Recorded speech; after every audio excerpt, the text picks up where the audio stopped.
The Great Gatsby by F. Scott Fitzgerald. Chapter 1. In my younger and more vulnerable years, my father gave me some advice that I've been turning over in my mind ever since. Whenever you feel like criticizing anyone, he told me, just remember that all the people in this world haven't had the advantages that you've had. He didn't say any more, but we've always been unusually communicative, in a reserved way, and I understood that he meant a great deal more than that. In consequence, I'm inclined to reserve all judgments, a habit that has opened up many curious natures to me, and also made me the victim of not a few veteran bores. The abnormal mind is quick to detect and attach itself to this quality when it appears in a normal person, and so it came that in college I was unjustly accused of being a politician, because I was privy to the secret griefs of wild, unknown men. Most of the confidences were unsought. Frequently, I have feigned sleep, preoccupation, or a hostile levity when I realized by some unmistakable sign that an intimate revelation was quivering on the horizon, for the intimate revelations of young men, or at least the terms in which they express them, are usually plagiaristic and marred by obvious suppressions. Reserving judgments is a matter of infinite hope. I am still a little afraid of missing something if I forget that, as my father snobbishly suggested, and I snobbishly repeat, a sense of fundamental decencies is parceled out unequally at birth. And after boasting this way of my tolerance, I come to the admission that it has a limit. Conduct may be founded on the hard rock or the wet marshes, but after a certain point, I don't care what it's founded on. When I came back from the East last autumn, I felt that I wanted the world to be in a uniform and at a sort of moral attention forever. I wanted no more riotous excursions with privileged glimpses into the human heart. Only Gatsby, the man who gives his name to this book, was exempt from my reaction. Gatsby, who represented everything for which I have an unaffected scorn. If personality is an unbroken series of successful gestures, then there was something gorgeous about him, some heightened sensitivity to the promises of life, as if he were related to one of those intricate machines that register earthquakes 10,000 miles away. This responsiveness had nothing to do with that flabby impressionability which is dignified under the name of the creative temperament. It was an extraordinary gift for hope, a romantic readiness such as I have never found in any other person, and which it is not likely I shall ever find again. No, Gatsby turned out all right at the end. It is what preyed on Gatsby, what foul dust floated in the wake of his dreams, that temporarily closed out my interest in the abortive sorrows and short-winded elations of men. My family had been prominent, well-to-do people in this Middle Western city for 3 generations. The Carraways are something of a clan, and we have a tradition that we're descended from the Dukes of Buccleuch, but the actual founder of my line was my grandfather's brother, who came here in '51, sent a substitute to the Civil War, and started the wholesale hardware business that my father carries on today. I never saw this great uncle, but I'm supposed to look like him, with a special reference to the rather hard-boiled painting that hangs in Father's office. I graduated from New Haven in 1915, just a quarter of a century after my father, and a little later I participated in that delayed Teutonic migration known as the Great War. I enjoyed the counter-raid so thoroughly that I came back restless. Instead of being the warm center of the world, the Middle West now seemed like the ragged edge of the universe. So I decided to go east and learn the bond business. Everybody I knew was in the bond business, so I supposed it could support one more single man. All my aunts and uncles talked it over as if they were choosing the prep school for me, and finally said, "Why, yes," with very grave, hesitant faces.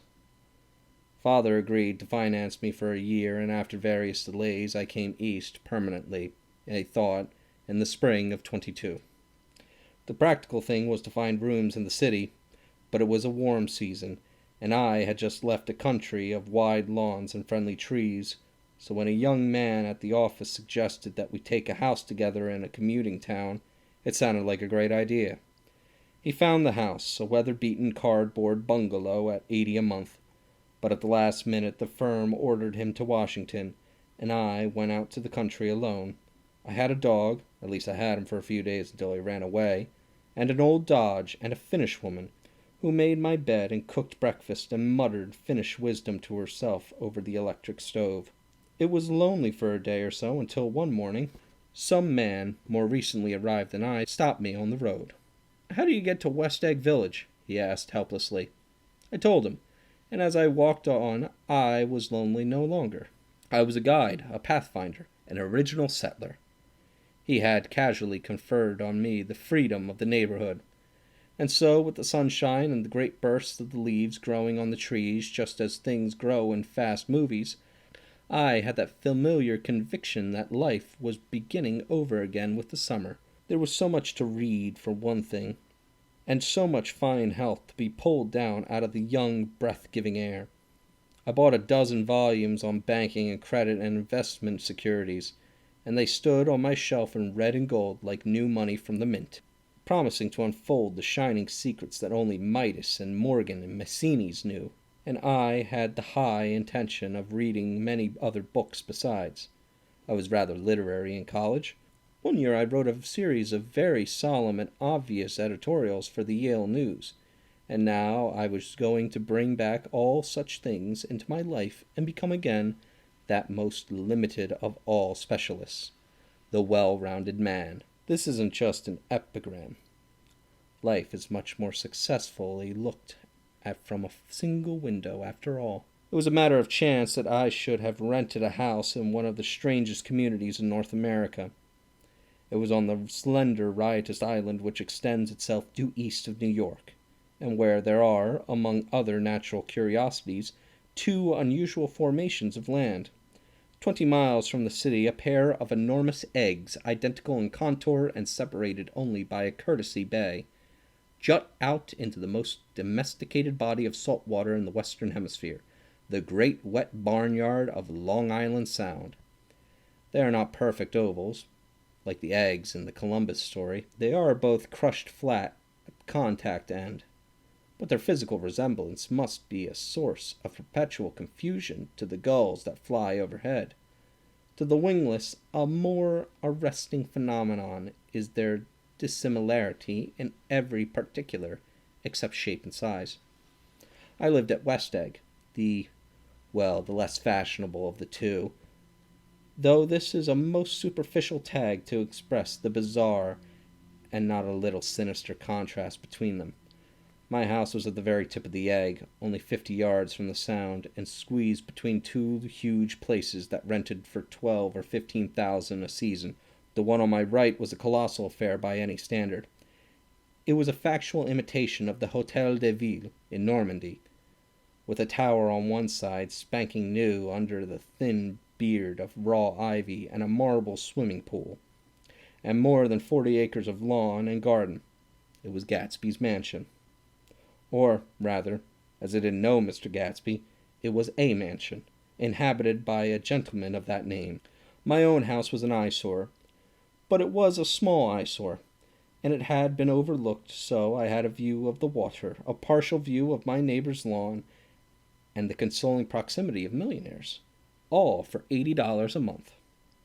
Across the courtesy bay, the white palaces of fashionable East Egg glittered along the water, and the history of the summer really begins on the evening I drove over there to have dinner with Tom Buchanan's. Daisy was my second cousin once removed, and I had known Tom in college, and just after the war I spent 2 days with them in Chicago. Her husband, among various physical accomplishments, had been one of the most powerful ends that ever played football at New Haven, a national figure in a way, one of those men who reach such an acute limited excellence at 21 that everything afterwards savors an anticlimax. His family was enormously wealthy. Even in college his freedom with money was a matter for reproach. But now he'd left Chicago and come east in a fashion that rather took your breath away. For instance, he'd brought down a string of polo ponies from Lake Forest. It was hard to realize that a man in my own generation was wealthy enough to do that. Way they came east, I don't know. They had spent a year in France for no particular reason, and then drifted here and there, unrestfully, wherever people played polo and were rich together. This was a permanent move, said Daisy over the phone, but I didn't believe it. I had no sight into Daisy's heart, but I felt that Tom would drift on forever seeking, a little wistfully, for the dramatic turbulence of some irrevocable football game. And so it happened that on a warm, windy evening I drove over to the East Egg to see two old friends whom I scarcely knew at all. Their house was even more elaborate than I expected, a cheerful red and white Georgian colonial mansion overlooking the bay. The lawn started at the beach and ran toward the front door for a quarter of a mile, jumping over sundials and brick walks and burning gardens. Finally, when it reached the house, drifting up the side in bright vines as though from the momentum of its run. The front was broken by a line of French windows, glowing now with reflected gold and wide open to the warm, windy evening, and Tom Buchanan in riding clothes was standing with his legs apart on the front porch. He had changed since his New Haven years. Now he was a sturdy, straw-haired man of 30 with a rather hard mouth and a superfluous manner. Two shining, arrogant eyes had established dominance over his face and gave him the appearance of always leaning aggressively forward. Not even the effeminate swank of his riding clothes could hide the enormous power of that body. He seemed to fill those glistening boots until he strained the top lacing, and you could see a great pack of muscle shifting with his shoulder moved under his thin coat. It was a body capable of enormous leverage, of a cruel body. His speaking voice, a gruff, husky tenor, added to the impression of fractiousness he conveyed. There was a touch of paternal contempt in it, even toward people he liked, and there were men at New Haven who had hated his guts. "Now, don't think my opinion on these matters is final," he seemed to say, "just because I'm stronger and more of a man than you are." We were in the same senior society, and while we were never intimate, I always had the impression that he approved of me and wanted me to like him with some harsh, defiant wistfulness of his own. We talked for a few minutes on that sunny porch. "I've got a nice place here," he said, his eyes flashing about restlessly. Turning me around by one arm, he moved a broad, flat hand along the front vista, including in its sweep a sunken Italian garden, a half-acre of deep, pungent roses, and a snub-nosed motorboat that bumped the tide offshore. "It belongs to Domain, the oil man." He turned me around again, politely and abruptly. "We'll go inside." We walked through a high hallway, into a bright, rosy-colored space, fragilely bound into the house by French windows at either end. The windows were ajar and gleaming white against the fresh grass outside that seemed to glow a little way into the house. A breeze blew through the room, blew curtains in at one end and out the other like pale flags, twisting them up toward the frosted wedding cake of the ceiling, and then ripped over the wine-colored rug, making a shadow on it as wind does on the sea. The only completely stationary object in the room was an enormous couch on which two young women were buoyed up as though upon an anchored balloon. They were both in white, and their dresses were rippling and fluttering as if they had just been blown back and after a short flight around the house. I must have stood for a few minutes listening to the whip and snap of the curtains and the groan of a picture on the wall. Then there was a boom as Tom Buchanan shut the rear windows, and the caught wind died out about the room, and the curtains and the rugs and the two young women ballooned slowly to the floor. The younger of the two was a stranger to me. She was extended full length at her end of the divan, completely motionless, and with her chin raised a little, as if she were balancing something on it which was quite likely to fall. If she saw me out of the corner of her eyes, she gave no hint of it. Indeed, I was almost surprised into murmuring an apology for having disturbed her by coming in. The other girl, Daisy, made an attempt to rise. She leaned slightly forward with a conscientious expression. Then she laughed, an absurd, charming little laugh, and I laughed too, and came forward into the room. "I'm paralyzed with happiness." She laughed again, as if she said something very witty, and held my hand for a moment, looking up into my face, promising that there was no one in the world she so much wanted to see. That was a way she had. She hinted in a murmur that the surname of the balancing girl was Baker. I've heard it said that Daisy's murmur was only to make people lean toward her, an irrelevant criticism that made it no less charming. At any rate, Miss Baker's lips fluttered. She nodded at me almost imperceptibly, and then quickly tipped her head back again. The object she was balancing had obviously tottered a little and given her something of a fright. Again, a sort of apology arose to my lips. Almost any expression of complete self-sufficiency draws a stunted tribute from me. I looked back at my cousin, who began to ask me questions in her low, thrilling voice. It was the kind of voice that the ear follows up and down, as if each speech is an argument of notes that will never be played again. Her face was sad and lovely, with bright things in it, bright eyes and a bright passionate mouth. But there was an excitement in her voice that men who had cared for her found difficult to forget. A singing compulsion, a whispered listen, a promise that she had done gay, exciting things just a while since, and that there were gay, exciting things hovering in the next hour. I told her how I had stopped off in Chicago for a day on my way east, and how a dozen people had sent their love through me. "Do they miss me?" she cried ecstatically. "The whole town is desolate. All the cars have left rear wheel painted black as a mourning wreath, and there's a persistent wail all night along the North Shore. How gorgeous! Let's go back, Tom, tomorrow." Then she added irrelevantly, "You ought to see the baby." "I'd like to." "She's asleep. She's 3 years old. Haven't you ever seen her?" "Never." "Well, you ought to see her. She's—" Tom Buchanan, who had been hovering restlessly about the room, stopped and rested his hand on my shoulder. "What you doing, Nick?" "I'm a bondman." "Who with?" I told him. "Never heard of him," he remarked decisively. This annoyed me. "You will," I answered shortly. "You will if you stay in the East." "Oh, I'll stay in the East, don't you worry," he said, glancing at Daisy and then back at me, as if he were alert for something more. "I'd be a goddamn fool to live anywhere else." At this point, Miss Baker said, "Absolutely," with such suddenness that I started. It was the first word she had uttered since I came into the room.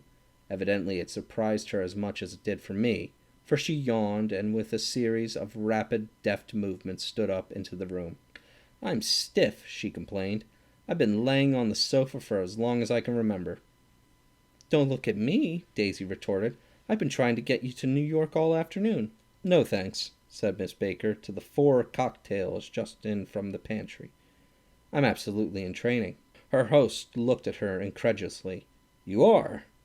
He took down his drink as if it were a drop in the bottom of a glass. "How you ever get anything done is beyond me." I looked at Miss Baker, wondering what it was she got done. I enjoyed looking at her. She was a slender, small-breasted girl with an erect carriage, which she accentuated by throwing her body backward at the shoulders like a young cadet. Her gray, sun-strained eyes looked back at me with polite, reciprocal curiosity out of a wan, charming, discontented face. It occurred to me now that I had seen her, or a picture of her, somewhere before. "You live in West Egg," she remarked contemptuously. "I know somebody there." "I don't know a single—" "You must know Gatsby." "Gatsby?" demanded Daisy. "What Gatsby?" Before I could reply that he was my neighbor, dinner was announced, wedging his tense arm imperatively under mine. Tom Buchanan compelled me from the room as though he was moving a checker to another square. Slenderly, languidly, their hands set lightly on their hips, the 2 young women preceded us out onto a rosy-colored porch open toward the sunset, where 4 candles flickered on the table in the diminished wind. "Why candles?" objected Daisy, frowning. She snapped them out with her fingers. "In 2 weeks it'll be the longest day of the year." She looked at us all radiantly. "Do you always watch for the longest day of the year and then miss it? I always watch for the longest day in the year and then miss it." "We ought to plan something," yawned Miss Baker, sitting down at the table as if she were getting into bed. "All right," said Daisy. "What do we plan?" She turned to me helplessly. "What do people plan?" Before I could answer, her eyes fastened with an awed expression on her little finger. "Look," she complained. "I heard it." We all looked. The knuckle was black and blue. "You did it, Tom," she said accusingly. "I know you didn't mean to, but you did do it. That's what I get for marrying a brute of a man, a great, big, hulking, physical specimen of a—" "I hate that word, hulking," objected Tom crossly, "even in kidding." "Hulking," insisted Daisy. Sometimes she and Miss Baker talked at once, unobtrusively, and with a bantering inconsequence that was never quite chatter, that was as cool as their white dresses and their impersonal eyes in the absence of all desire. They were here, and they accepted Tom and me, making only a polite, pleasant effort to entertain or to be entertained. They knew that presently dinner would be over, and a little later the evening too would be over, and casually put away. It was sharply different from the West, where an evening was hurried from phase to phase toward its close, in a continually disappointed anticipation, or else in sheer nervous dread of the moment itself. "You make me feel uncivilized, Daisy," I confessed on my second glass of corky but rather impressive claret. "Can't you talk about crops or something?"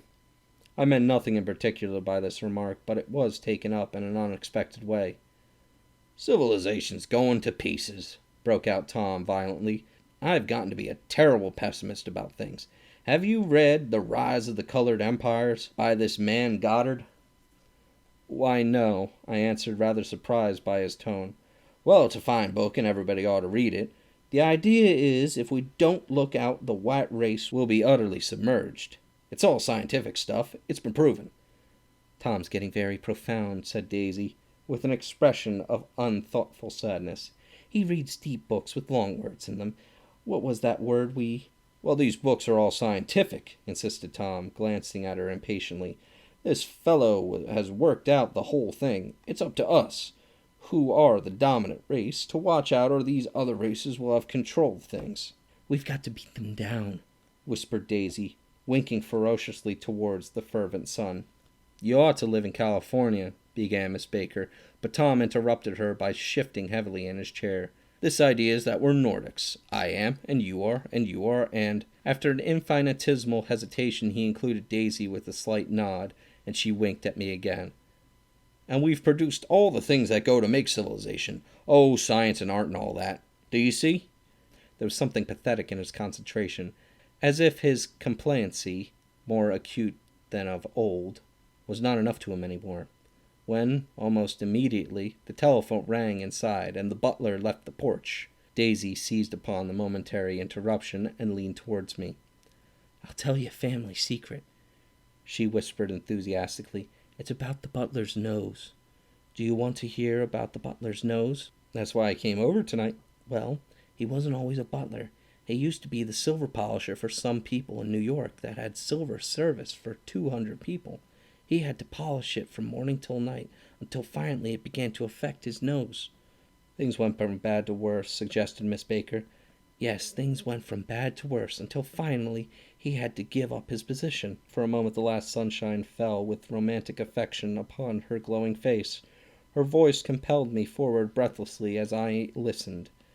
Then the glow faded, each light deserting her with lingering regret, like children leaving a pleasant street at dusk. The butler came back and murmured something close to Tom's ear, whereupon Tom frowned, pushed back his chair, and without a word went inside. As if his absence quickened something within her, Daisy leaned forward again, her voice glowing and singing. "I love to see you at my table, Nick. You remind me of a rose, an absolute rose, doesn't he?" She turned to Miss Baker for confirmation. "An absolute rose?" This was untrue. I am not even faintly like a rose. She was only extemporizing, but a stirring warmth flowed from her, as if her heart was trying to come out to you, concealed in one of those breathless, thrilling words. Then suddenly she threw her napkin on the table and excused herself and went into the house. Miss Baker and I exchanged a short glance consciously devoid of meaning. I was about to speak when she sat up alertly and said, "Shh!" in a warning voice. A subdued, impassioned murmur was audible in the room beyond, and Miss Baker leaned forward unashamed, trying to hear. The murmur trembled on the verge of coherence, sank down, mounted excitedly, and then ceased altogether. "This Mr. Gatsby you spoke of is my neighbor," I said. "Don't talk. I want to hear what happens." "Is something happening?" I inquired innocently. "You mean to say you don't know?" said Miss Baker, honestly surprised. "I thought everybody knew." "I don't." "Why," she said hesitantly, "Tom's got some woman in New York." "Got some woman?" I repeated blankly. Miss Baker nodded. "She might have the decency not to telephone him at dinner time, don't you think?"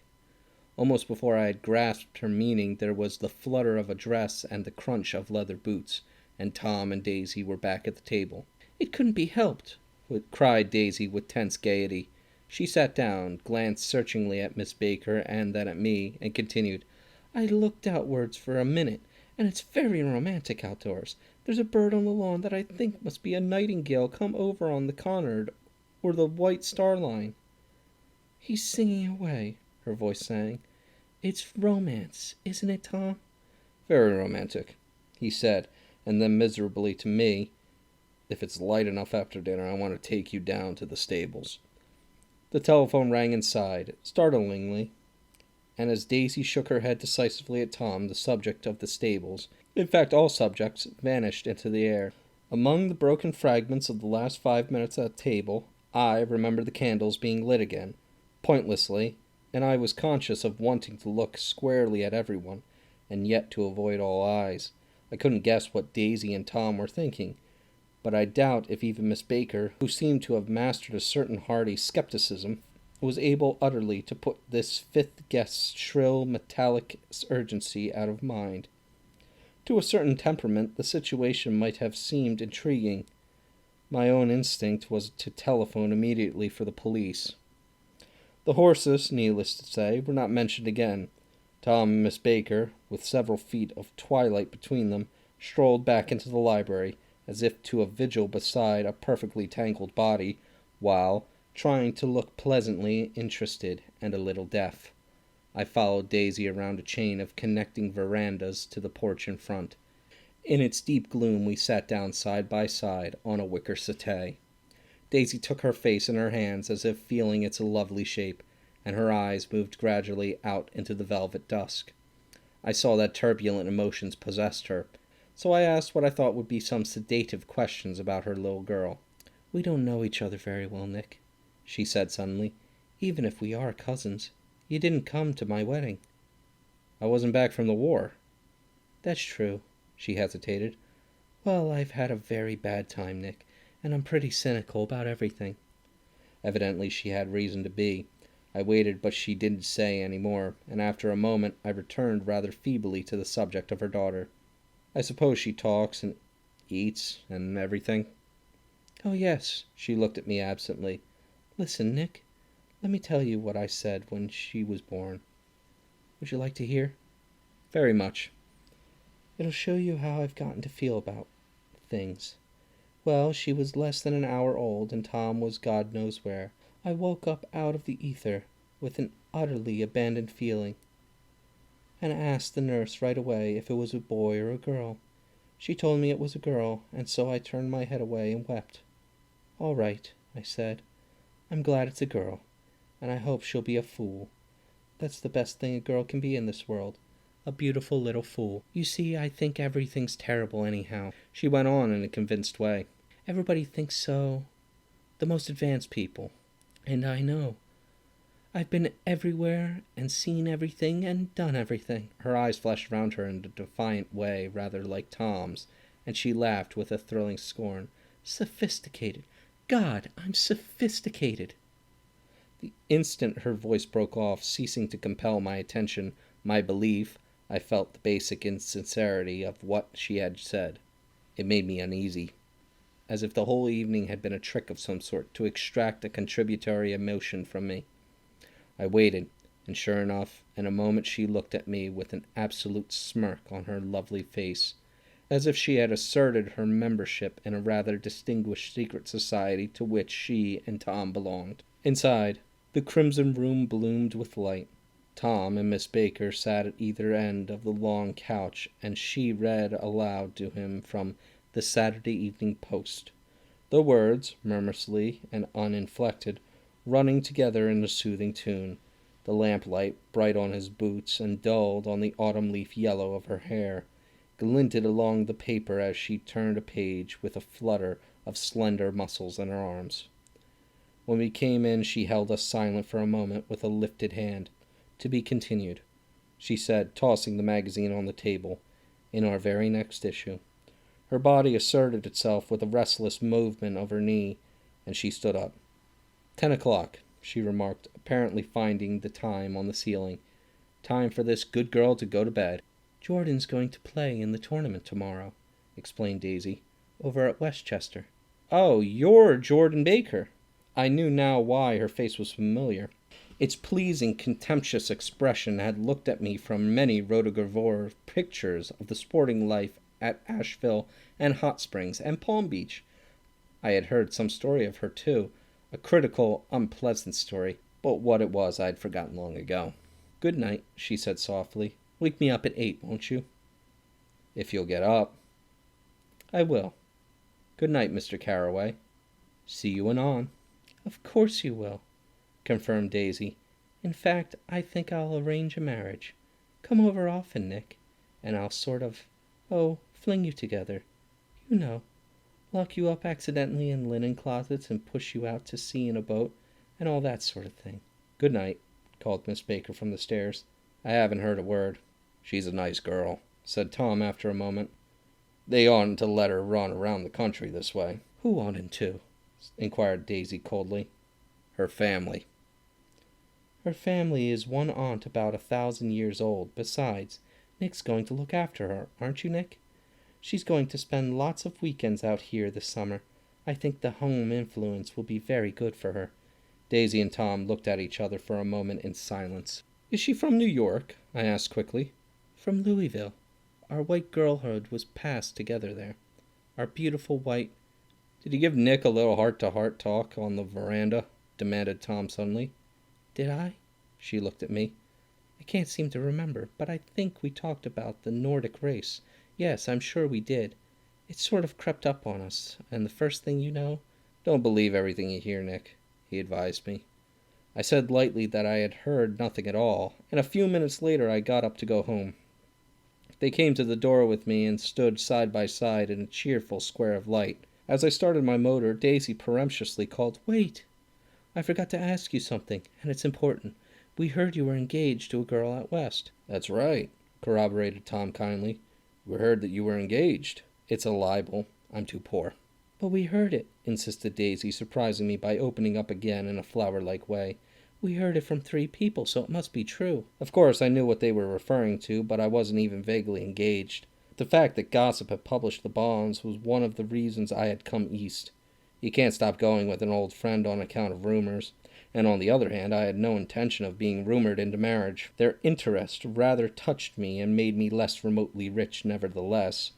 I was confused and a little disgusted as I drove away. It seemed to me that the thing for Daisy to do was to rush out of the house, child in arms. But apparently there was no such intentions in her head. As for Tom, the fact that he had some woman in New York was really less surprising than that he had been depressed by a book. Something was making him nibble at the edge of stale ideas, as if his sturdy physical egotism no longer nourished his peremptory heart. Already it was deep summer on roadhouse roofs and in front of the wayside garages, where new red gas pumps sat out in pools of light. And when I reached my estate at West Egg, I ran the car under its shed and sat for a while on an abandoned grass roller in the yard. The wind had blown off, leaving a loud, bright night, with wings beating in the trees and a persistent organ sound as the full bellows of the earth blew the frogs full of life. The silhouette of a moving cat wavered across the moonlight, and turning my head to watch it, I saw that I was not alone. 50 feet away, a figure had emerged from the shadow of my neighbor's mansion and was standing with his hands in his pockets regarding the silver pepper of the stars. Something in his leisurely movements and the secure position of his feet upon the lawn suggested that it was Mr. Gatsby himself, come out to determine what share was his of our local heavens. I decided to call to him. Miss Baker had mentioned him at dinner, and that would do for an introduction, but I didn't call to him, for he gave a sudden intimation that he was content to be left alone. He stretched out his arms toward the dark water in a curious way, and far as I was with him, I could have sworn he was trembling. Involuntarily, I glanced seaward, and distinguished nothing except a single green light, minute and far away. That might have been the end of a dock. When I looked once more for Gatsby, he had vanished, and I was alone again in the unquiet darkness.